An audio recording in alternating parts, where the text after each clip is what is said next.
Video 41, 21st of July, 24. This is actually a substitute to my former, to the other video 41, but the other one was too long. I speak now about the ICJ and the UN. As we have seen this weekend, the ICJ, interestingly enough, orders ethnical cleansing of Jews. But not only that, they order the Jews ethnically cleanse themselves from their own territory. That's news, right? UN Secretary Harari announced that the bad Israelis altered the geography by legal steps of the West Bank, and did this in talks of seizure, of territory. Is of course a completely historical lie. Hirsi Ali spoke already about, or she wrote an article about the hijacking of international organizations like ICJ, UN, ICC and whatever by Islamists, and this is what we see here. The self-proclaimed judge of the ICJ, who calls for ethnical cleansing of Jews from Jewish territory, is not impartial, also not from a neutral country like, I don't know, Sri Lanka or India or Nepal. No, he's from Lebanon. There was a time when he was UN ambassador for Lebanon, where he accused the Israelis of ethnical cleansings and war crimes. It's really an impartial judge. And Lebanon is ruled by Hezbollah. 58 states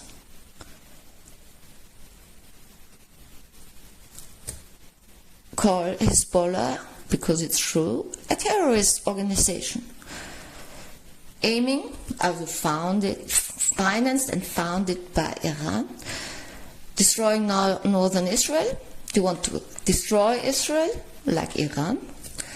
And amongst these 58 states is also Qatar, Saudi Arabia, Oman, Egypt, Tunisia, Libya, Morocco,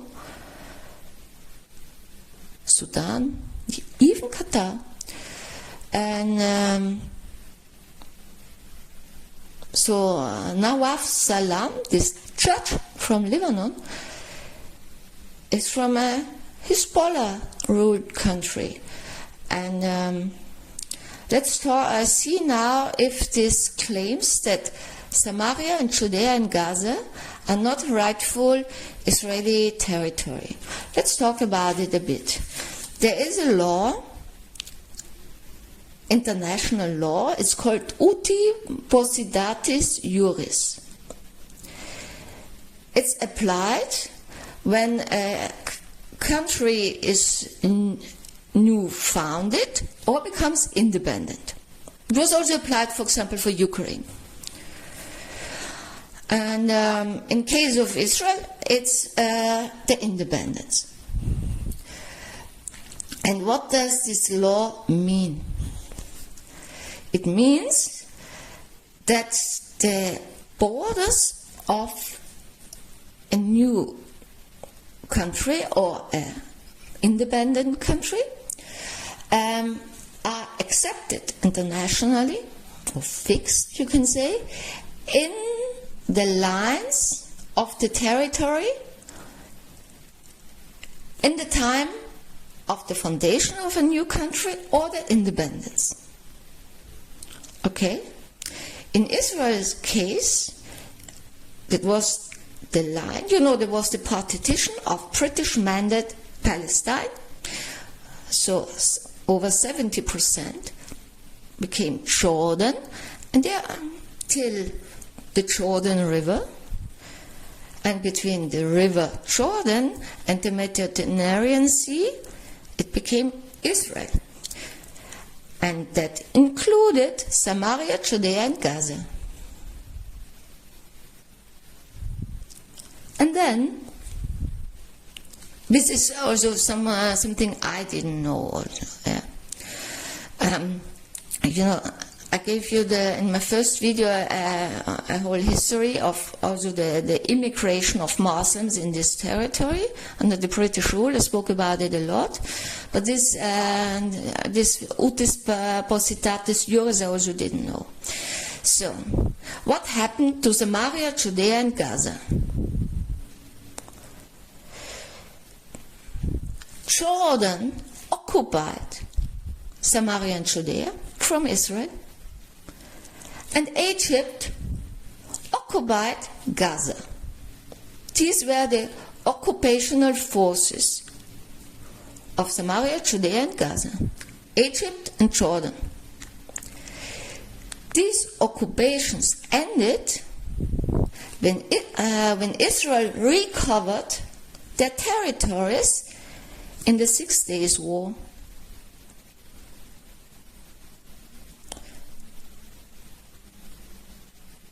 So you can't occupy what is your sovereign territory. This is impossible.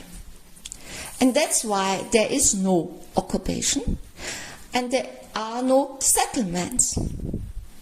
And this is also the reason why Arabic countries or European countries or Asian countries or anybody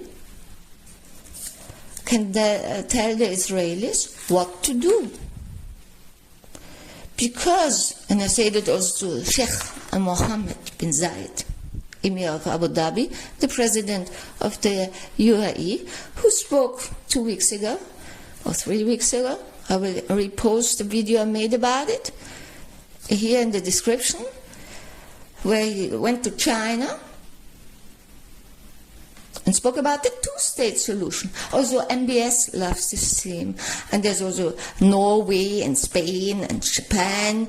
They now announced that they recognize a Palestinian state. The problem is there is a Palestinian state, and this is called Israel. And everything else is not your line, and you have no right. You have no right over the sovereign territories of another country. Got it? Good. And rewarding terrorists for their crimes. What do you do next? Give a rapist a palace? What's your logic behind it? The logic behind it is, of course, the Islamist logic. That means they claim territories as theirs that are not their territories. Otherwise, you could also say that Spain occupies Spain. Because of the Reconquista, when the Spaniards, in history, conquered back their own land that was occupied by Muslims. The only occupation in Samaria, Judea, and Gaza is the Islamic occupation. And under this falls also these attacks of the Houthis. A lot of people claimed it was in the neighborhood of the American embassy in Tel Aviv. The American embassy in Israel is in Jerusalem because Jerusalem is the capital of the state of Israel. The attack was in the neighborhood of the American consulate in Tel Aviv. And the Israelis hit back directly in Yemen very effectively. And you can condemn it, but I condemn people who support terrorists. And it also goes to self-proclaimed moderate countries, Saudi Arabia and the UAE. They claim to be moderate, but they support Islamists and terrorists. And when you support terrorists, then you are a terrorist yourself. And this falls also under this ideology. We liberate the Al-Aqsa Mosque. The Al-Aqsa Mosque is in Saudi Arabia, and not in Jerusalem. In Jerusalem there is the Temple Mount. And stealing history, I pointed it out in many videos, is a bit stupid when you can't prove your history. All historical texts dating back to a hieroglyph text talk about Israel. All archaeological findings point to and prove Jewish history. That's it. And the newest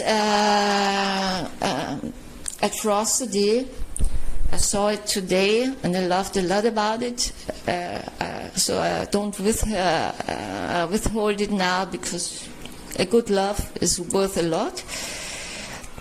I saw a video of a self-proclaimed Palestinian woman who claims that the Big Ben was stolen by the English from the Palestinians and brought to London. And the bad Jews destroyed the steps that led to the real Big Ben in Palestine, and to destroy the evidence. I mean, the real Palestinians, that means the Jewish people, know that the Big Ben was never in Israel, however you called it in history.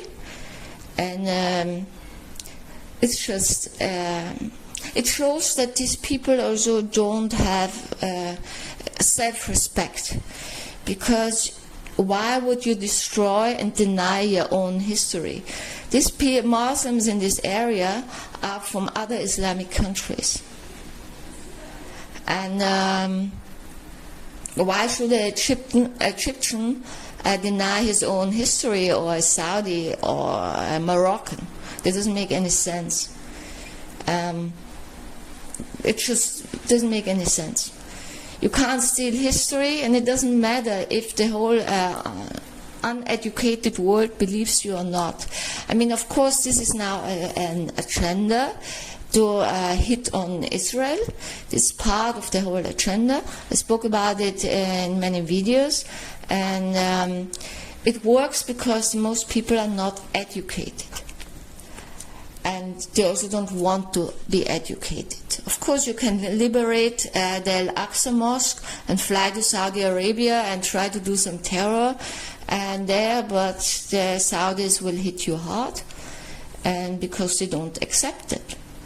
And speaking about Jordan, I have something to say. I speak about this terrible royal family of Jordan a lot, and I will continue.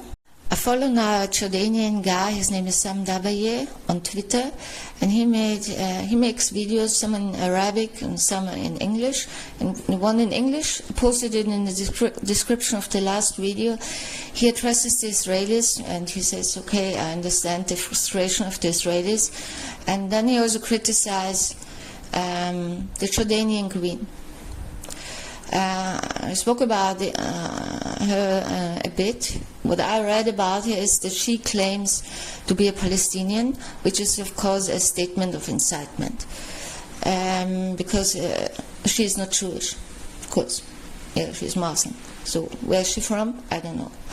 And I spoke also a lot about the description. The discrepancy between the politics of King Hussein I and his clear stand against Islamism and this self-proclaimed Palestinian nonsense, and the rule of his son Abdullah II, and the destruction of Jordan by Islamism under the reign of Abdullah II. So but this guy said, and I also didn't know that, he said there was not really a condemning of the October 7th massacres, and also now you see no Islamic country condemns the attacks and the terror against Israel, or puts pressure on the terrorists to release the hostages. And there were lip services, but nothing else. The politics, you see, also of the UAE is quite different. It's also of Saudi Arabia. It's actually support of terrorists. And that's why I don't call them moderate. Moderate just means they don't kill me personally immediately, but in fact they also aim at the destruction of the State of Israel. But what he said, Sam W., he said that the Queen of Jordan glorified the terrorists for the October 7th massacres in the Jordanian interviews in the Jordanian media. And this tells you everything about where this royal family stands for. And there's a son of King Hussein I. It's a half-brother of Abdullah II. His name is Hamza bin Hussein. And according to the last will of his father, he should have succeeded Abdullah II on the Jordanian throne. Of course, King Abdullah II changed that. Of course, this is not unprecedented in history. This is nothing new. That was always done in history everywhere. But Abdullah II put Hamza bin Hussein in 2021 under house arrest and surveillance. And in April 2022, Hamza bin Hussein renounced the royal title of prince. This is a very drastic step, of course. And he said, oh, that's what I read, nobody can interview him or talk to him, actually. He said that he is against the modern trends in Jordanian politics.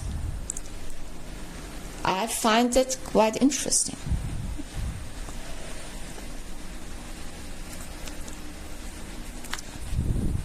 Why don't call the self-proclaimed moderate Muslim countries moderate anymore? I tell you why. This week I checked out UAE media.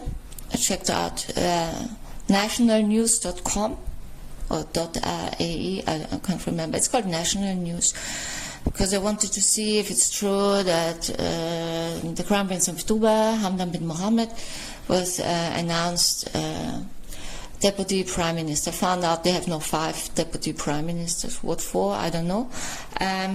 But then I saw also the articles on the media. If you think there was even one article about the daily, constant attacks on Israel, you're wrong.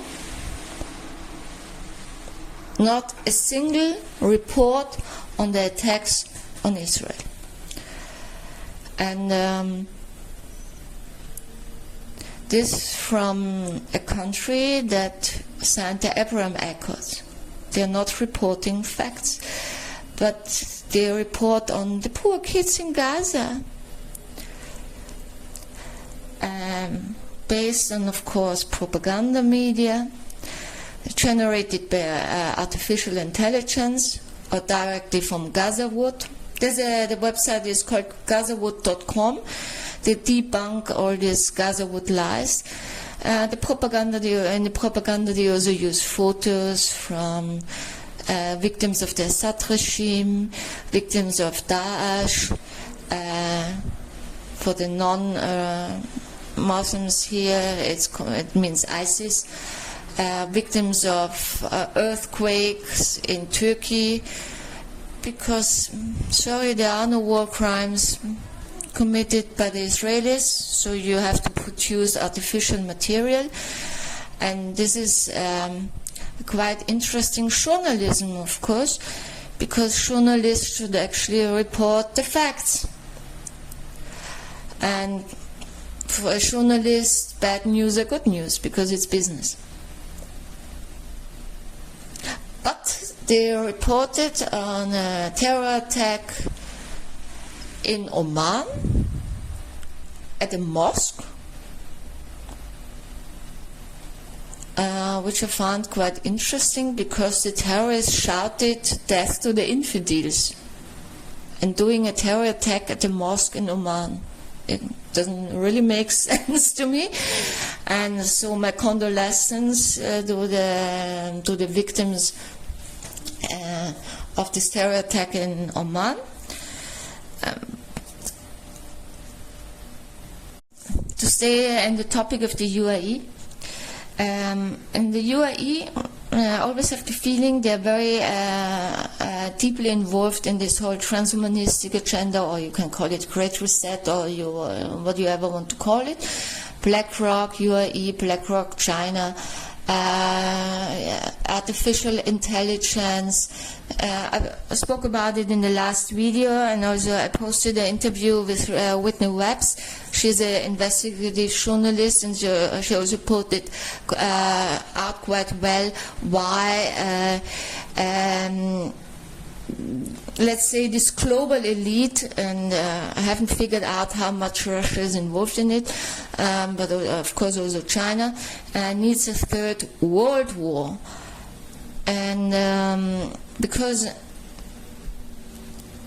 they want to change the world financial system. They want actually to change the whole economic system. So the problem was not being educated in general. It's not only that you believe nonsense from doctors, self-proclaimed scientists, you believe bird flu, you believe climate change, you believe Islamists, and you just believe every nonsense. And this is the problem here. And for me, a politician has no right not to know. Because you're in charge. If you don't know, step down. You're not the right person in position to rule a country. And it doesn't matter what political system you have. It's your job to know. So right now in VK, in the group of Faza, the Crown Prince of Dubai, this is his pen name. He also writes poetry. And that they are so proud. They have now new buses, and some also electric buses. I spoke about electric cars and electric buses already, and they want to reach net zero. Yeah, this UN nonsense and ESG standard nonsense from BlackRock and the World Economic Forum. So they want to reach no carbon emissions by 2050. Very proud of it. I wonder if these people have any idea about how the world works. I mean, I know that the people go to school. Yeah, also in the Emirates. I wonder what you teach there. Only computer science? And artificial intelligence? What do we teach in the schools? So this is, of course, a deep involvement in this global agenda that I call the destruction of our world. And part of that is, of course, CBDC, Islamism, Transhumanism, corruption of science, and the destruction of Israel. And to talk about why Russia also is part of the CBDC, I can tell you.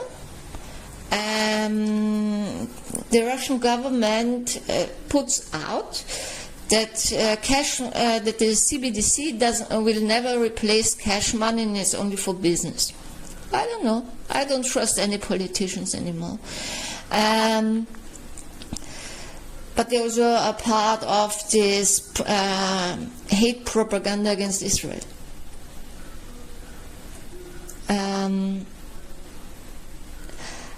And they now also announced, and they got the confirmation now, that it was indeed also in the Russian media, that they will take 43,000 self-proclaimed Palestinians for 6 months as a humanitarian gesture.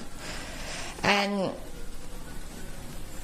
that it said that they will put them into Islamic areas of Russia. I don't think that's a good idea. And of course you see also that they rely on propaganda. Nothing else.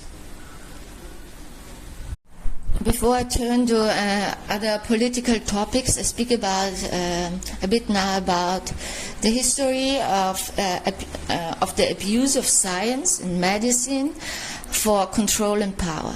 If you think this is something new, you are wrong.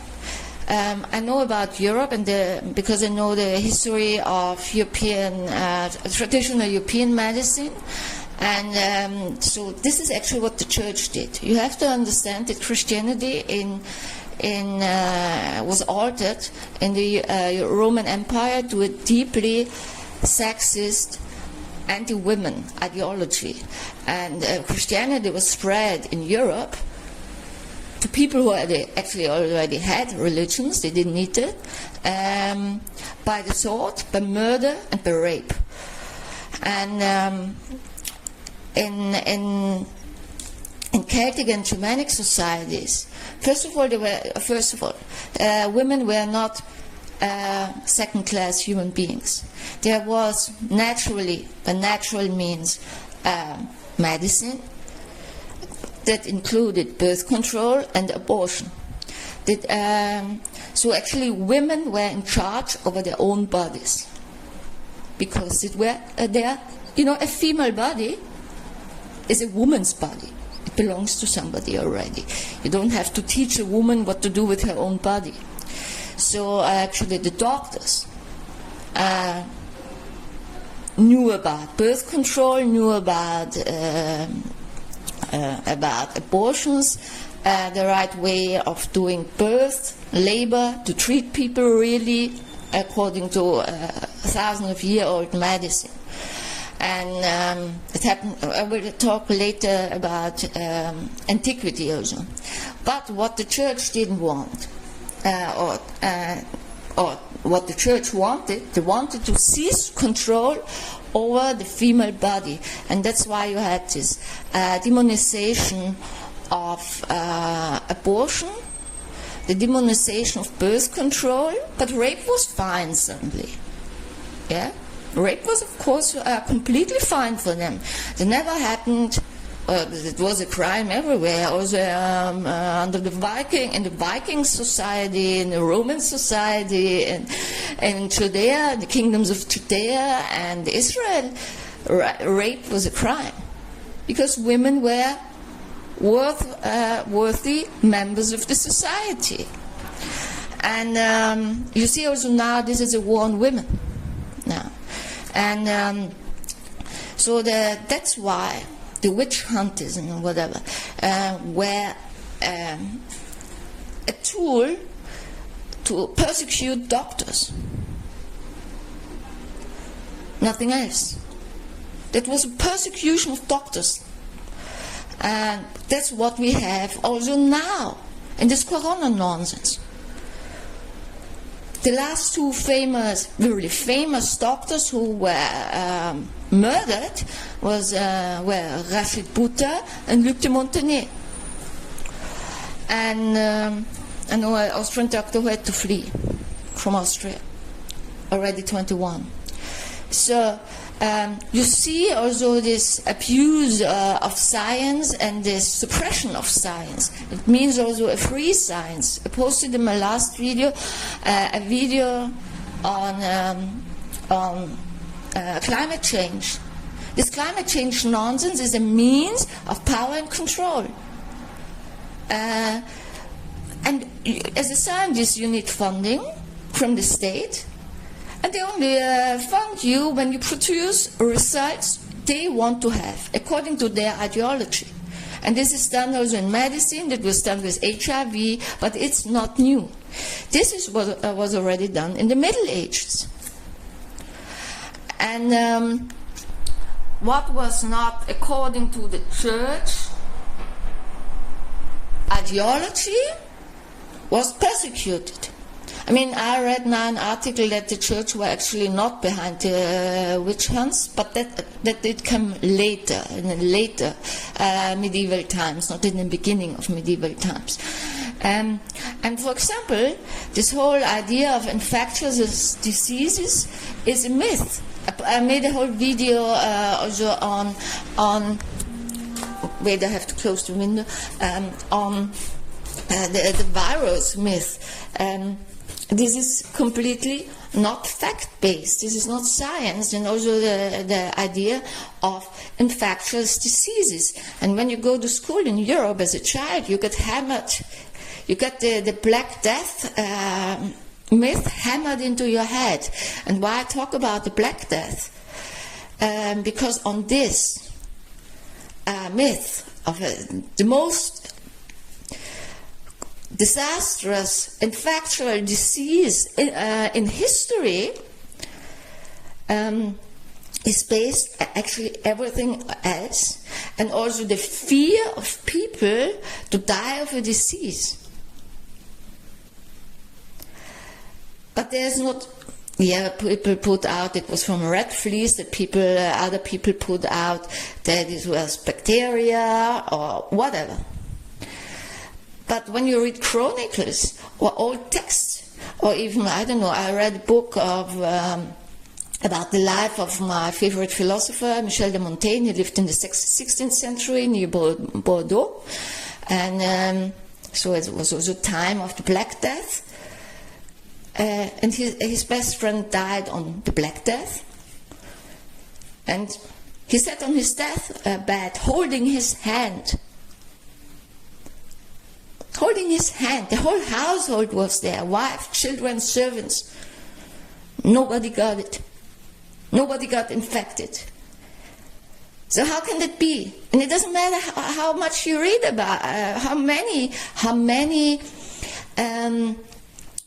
books you read about it. It doesn't add up. Not at all. I read a diary of a French duke of the 17th century who sat on the deathbed of King Louis XV, and who also died of the Black Death. They also no one got it. No one got it. So how can it be that it was an infectious disease? It's not the question if this disease existed. It did, and a lot of people died of it. But the question is, what caused it? And actually all evidence points to toxins. The toxins could have been in water or in the food or in the soil. And when you read books about the Middle Ages, how people lived in the Middle Ages, you wonder that they survived it all. Dead carcasses everywhere, no hygienic at all. They stored foods in open vessels. They didn't bath themselves. They didn't wash themselves, except the Jewish people. And when I speak now about Jewish people, I come, first of all, a lot of Christians accuse the Jews to cause who had caused the Black Death. So there were pogroms, but that was not the official line of the church. But there is a fact that less Jews died of the Black Death than Christians, also from the percentage, I mean. And why? Because now we come back to antiquity. The Celts, the Germanic people, the Romans, the Greek, in the Kingdom of Judah, in the Kingdom of Israel, in the Persian Empire. Wherever you look, people in antiquity kept hygienic standards. They bathed themselves weekly. They stored the food in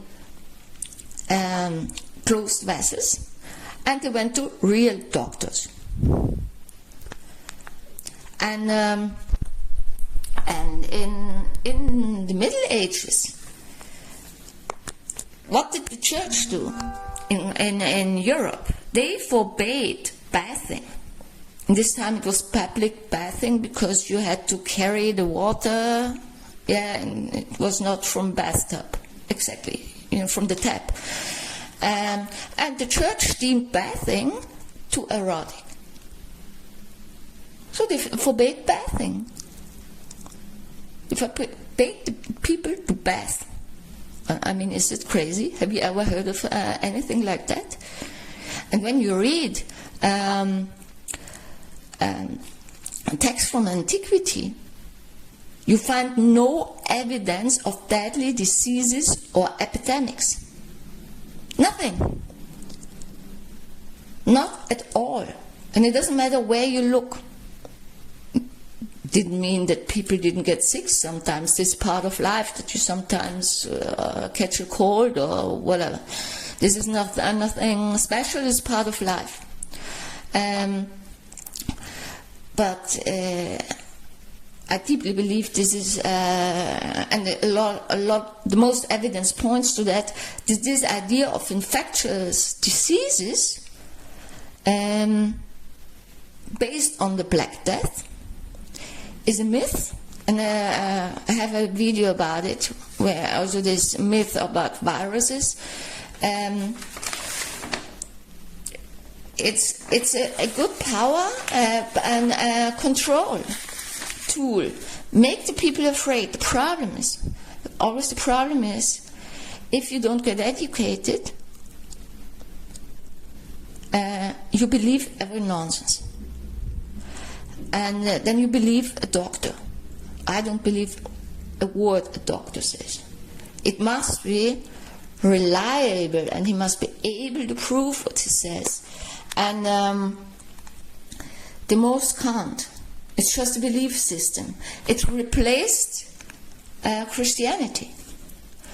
And there were several people involved in that, like Louis Pasteur, I forgot the name of the other guy, then Robert Koch, was a Nazi, by the way, also.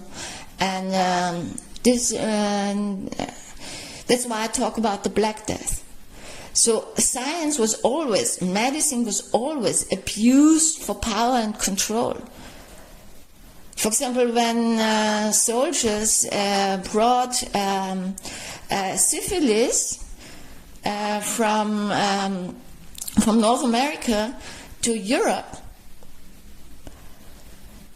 in Europe, many people died of syphilis because they didn't treat it. And they spread it because they kept fucking around. Yeah. Now it's also on the rise in Europe again, syphilis. And but the native North Americans were able to treat it.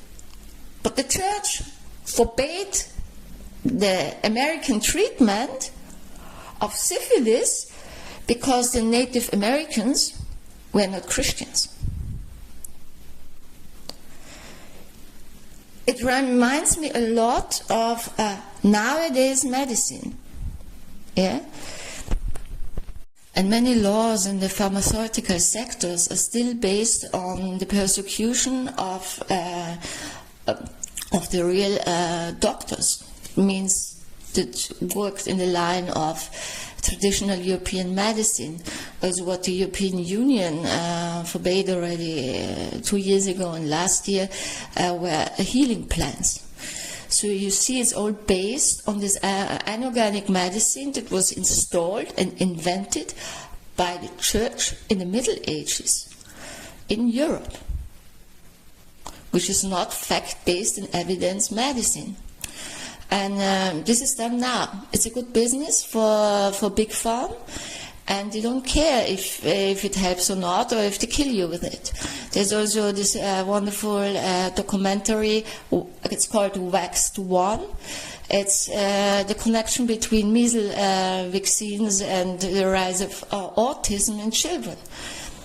And you should watch all these things to get educated. I mean, you can do what you want, of course. Yeah, I'm for free speech and free thoughts. And to talk now more about other political stuff. So there was this assassination attempt on Donald Trump last week. Today is Monday, the 22nd of July. So that tells you everything about where we stand in the world. I mean, Trump was actually persecuted, you can say. It also was like a witch hunt since actually the time he was first president, and by actually the Democrats. And the funny thing is, I found a short video where Harari speaks, and he said, when Trump is re-elected, this is the end of the new world order, or the world order. This is very hopeful, right? But of course, elections don't change anything. We have election fraud, otherwise we would have Marine Le Pen in France. And when we speak about France, I speak also a bit about Qatar. And Qatar is very interesting. I post also now a documentary how the Qatari radical Islamistic government, it's radical Wahhabite Islam, how with the oil and gas money buy themselves into Western, but also Russian institutions. So several weeks ago, an article on how they gave a donation to the ICJ. That brings us back to the beginning of our video. I wondered about it because how can a court accept it? Because this is bribery. And Qatar stands for Islamism, terrorism, and actually what they also say openly, a genocide on the Jewish people. But what did France do now? We have now, Olympic games in France. The Islamists tried to prevent the Israeli athletes to participate in a sports event. Quite logical, of course. And so the Israeli team already has death threats, which is not a laughing matter, because I remind you, on the Olympic Games in Munich, beginning of the 70s, where the Israeli team were murdered. And France hailed now Qatari police forces, I saw the video, they arrived already, to help protect the Olympic Games against Islamistic terror attacks. Yeah, this is quite logical, right? Sounds really logical. And for me that sounds more like a Trojan horse. And it's quite questionable and quite unlikely that the Qatari police force will protect the Israeli team against terror attacks. And it's also quite unlikely that the Qatari police forces will prevent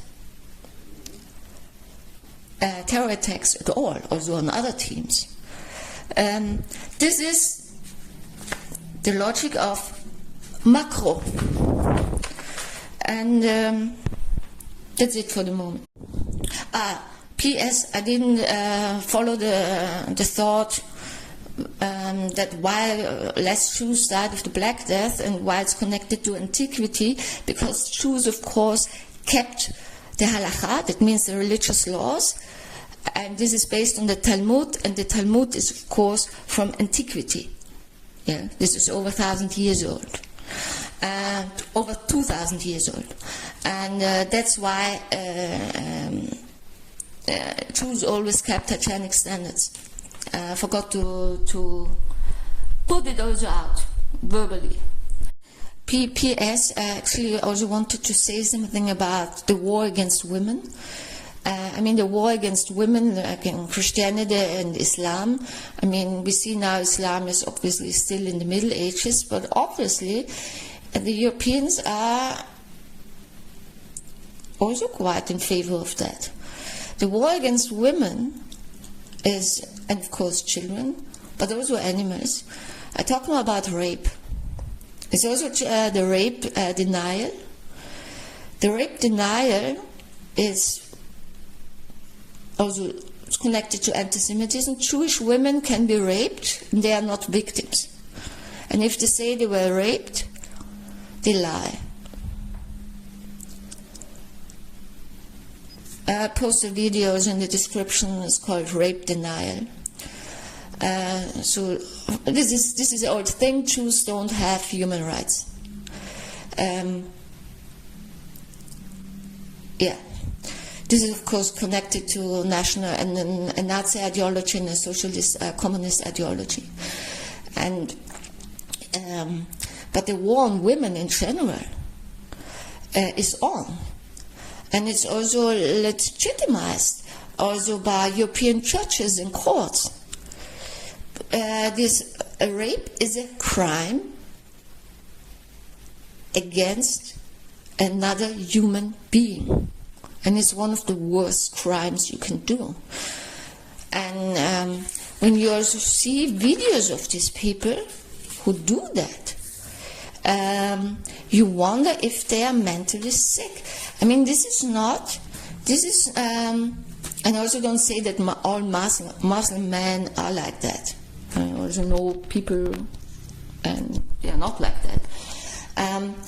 But there are a lot of men who find it easy to excuse rape because they don't understand it. And also I had a cousin, she was raped when she was 18.